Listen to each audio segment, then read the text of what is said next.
This midday, we are in full swing of proposal season.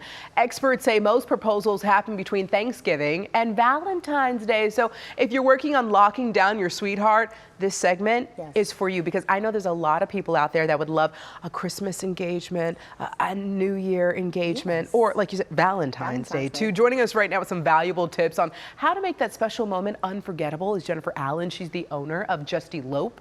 And this, first of all, let's tell people about Just Ylope, because this really emerged during the pandemic. Yeah, so we exploded during the pandemic. So we are an elopement and micro wedding planning company, and we specialize in weddings with as little as 24 hours notice, where you just have to show up. We provide the officiant, the photographer, the venue. You just simply pick from our choices and get married. See, I love that. And it's the eve before Christmas Eve, so some people could be making some quick decisions. Yes. Because this is a season of love. Where do we begin? Let's talk about planning to pop the question this holiday season. What should you keep in mind to truly make it a success?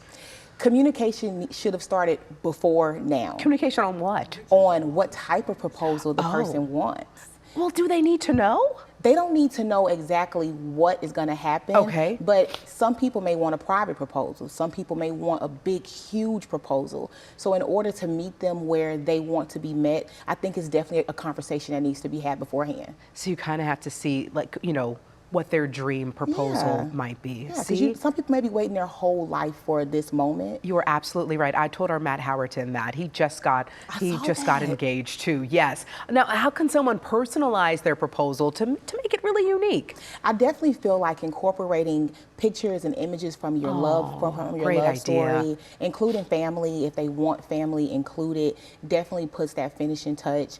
A lot of brides that I talk to, of course, because we're in the wedding phase, they often hear, I don't remember what he said when he proposed. It's a blur. It is a blur. All they remember is him getting down on one knee or her getting down on one knee and just saying yes. So I definitely feel like having it recorded, potentially writing out what you want to say so that you have the opportunity to get all those things out. Because when I got engaged, I couldn't tell you what my husband said. I can't remember anything either. I just know I was boohooing and I said yes.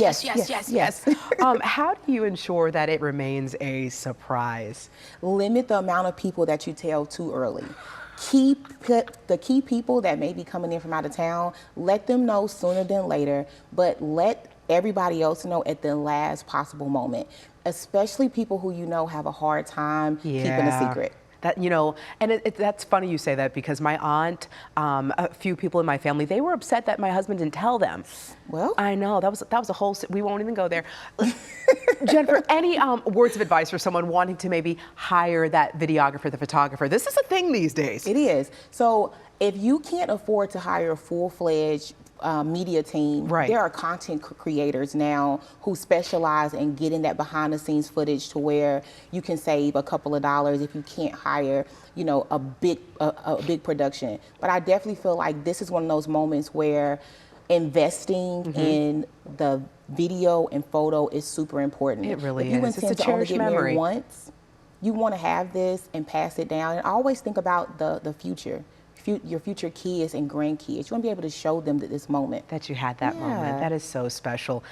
Worst case scenario, what about a rejected proposal? How do you deal with that? You know, well, first of all, before you ever propose, you should feel so confident going into it that you should not get a no. However, you might be a risk taker. Correct. So if a no does happen, I always tell my children, you need to lose the same way you win. Be as graceful as that victory of her saying yes as you would be in that no. And so if it's in a public place, just help stand up. If y'all roll together, say, okay, let's just go ahead and go home.